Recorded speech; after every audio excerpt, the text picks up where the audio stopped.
Times are changing. Shit is getting fucking gay.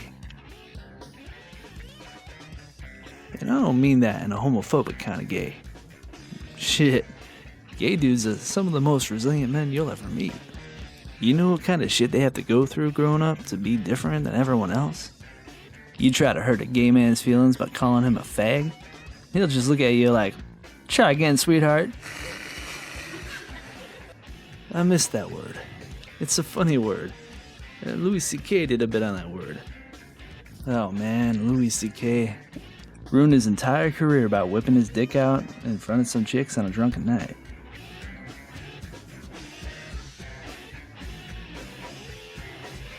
But to be fair, who hasn't whipped their dick out at a party?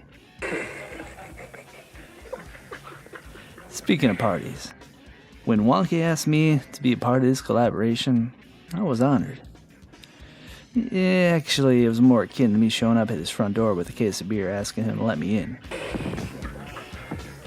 I like old YouTube, and I remember when YouTube poop was still fresh and steamy. And I've been a fan of those Downfall bunker scene parodies since they came out. Now don't take that the wrong way, I don't love Hitler or anything. I just fucking hate Jews.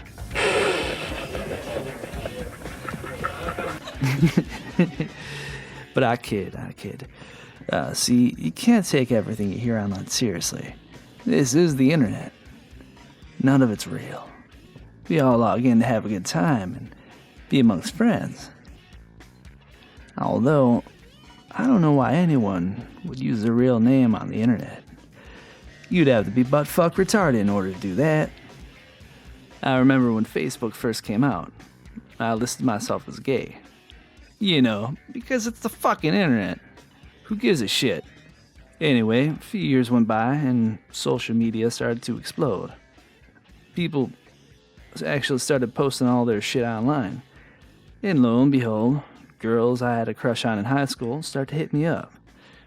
We start talking and I'm thinking, oh, I'm gonna get lucky. Then all of a sudden they ask if I'm interested in going on a date with their gay cousin. But the important thing is, I still got lucky. Although I had to switch my status to straight after my butt started to hurt. I think if you're gonna be different, you gotta fucking own it. Like, if my channel started to grow, pretty soon you'll see a parody of a 30-year-old man dressed as a werewolf, drunkenly rambling on an episode of South Park. Now, whether you're gonna be the dude who does YouTube poop videos about Hitler, or some drunk furry dressed as a werewolf, you gotta double down no matter what.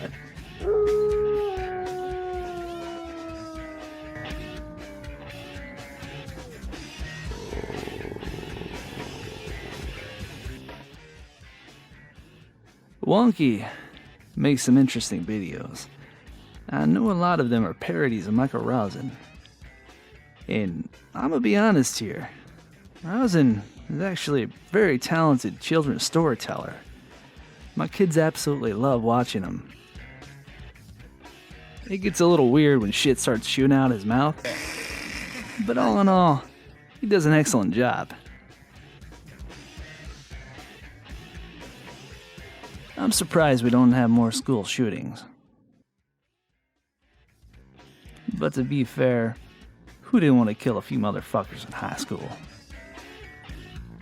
I'm actually a big fan of those Dark Columbine documentaries, and likewise the Chernobyl nuclear meltdown documentaries. It's like a train wreck. You can't help but watch and bask in the terror. And that's another reason I'm such a huge fan of Wonky.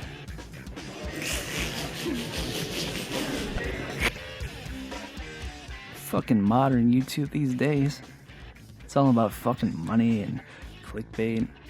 Back in the day, I'd just come home like at midnight and after a long day working all day in a faraway town. I'd go on YouTube and just sit back and listen to music or watch some funny videos and have a few beers. They say if you stare too long into the abyss stares back. And likewise, if you stop paying attention after a few hours, you'd end up on the dark side of YouTube, where conventional laws of man did not apply. And that's what YouTube was intended to be. Not a bunch of selfish tools trying to make a quick buck, but rather a bunch of trolls trying to leave their mark on this world. People just trying to leave their warm essence upon this world to let you know they indeed exist. And I think that's why they refer to it as YouTube poop. Times have definitely changed. When we were kids, you'd watch Beavis and Butthead, which were the representatives for the resistance of Generation X against their greatest generation grandparents. The kids were punks and refused to conform to the world their grandparents created for them. And they had no problem fighting back like their hippie baby boomer parents before. And now, it's the millennials who can't stop talking shit about the state of the world that their baby boomer parents left for them. Old people talking shit about young people talking shit about old people. Seems it's been a part of life since forever. I don't know about this new generation though. I mean, if you can tap a Generation Z kid on his shoulder, assuming he wasn't born with autism, and start talking shit to his face, he'll straight up tell you, "Fuck off, Grandpa. You're not helping my social anxiety, and I'm still struggling to face the fact that I was born with a dick." It's going to be a harsh future ahead of us if we're still having trouble looking down at our own body parts and being offended. Personally, I remember being like 5 years old, completely infatuated by the fact that I had a dick. I think my mom had to talk me out of whipping it out for show and tell back in preschool. I thought it was the coolest thing. I tried to study human anatomy as a child, but unfortunately those television channels came and scrambled. Speaking of anatomy, autism, and YouTube, my coworker was telling me how he walked in on his 6-year-old son with his tablet, taking a video of his gaping asshole. The father goes, "The fuck you doing?" And the child explains, "This is the only way I can see what this part of my body looks like." And I understand the morbid curiosity. And you know, the father's afraid the child's gonna upload this shit to the YouTube or something, put his asshole on the internet, get him busted for fucking child porn. But fortunately for the father and son, there's already plenty of assholes all over the internet. Speaking of assholes, Reddit is fucking shit. If communities were fine dining, Reddit would be like the pretzel shop at the mall. Even if you do find a good conversation and leave a comment, you might have a 12-hour window for some bored random person to scroll all the way down, read your comment, and maybe leave some bullshit reply. And YouTube used to be people uploading videos for fun.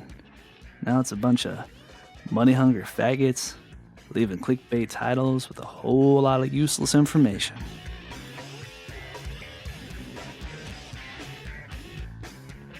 Interestingly, YouTube poop is the only real remnant of actual community. And it figures because it's hard to make any real money in the shit industry, unless you're selling fertilizer. Social media isn't real. It all exists in this ether or ethernet. Shit's an illusion. So you got some chode wipe and he's got all his fucking information on social media, right? Photos of himself traveling, all these digital trophies, all this shit he's talking about on the internet. But you see this faggot at the bar or coffee shop and none of that shit fucking matters. He's just some fag sitting there regardless of his digital trophies. People are way too caught up in this faggot shit. They list every fucking detail about every goddamn job they've ever had on this site called LinkedIn. You ever see this shit? I don't want no fucking creeps online knowing where I work. Hey, look, that old fuckhead from high school works at Domino's Corporate. Says he's been there roughly 6 years now as a corporate senior developer. Think I'll murder his fucking family. Oh, look. Bob on Facebook is on holiday with his wife and kids in the Bahamas. think I'll burglarize his house and kill his fucking dog. Even worse. Imagine you're some chode-wop on YouTube. There's a reason I wear this stupid fox mask. Anyway, guys, please enjoy tonight's episode, and I want to wish you all a Happy New Year's and a brand new decade. Cheers, faggots.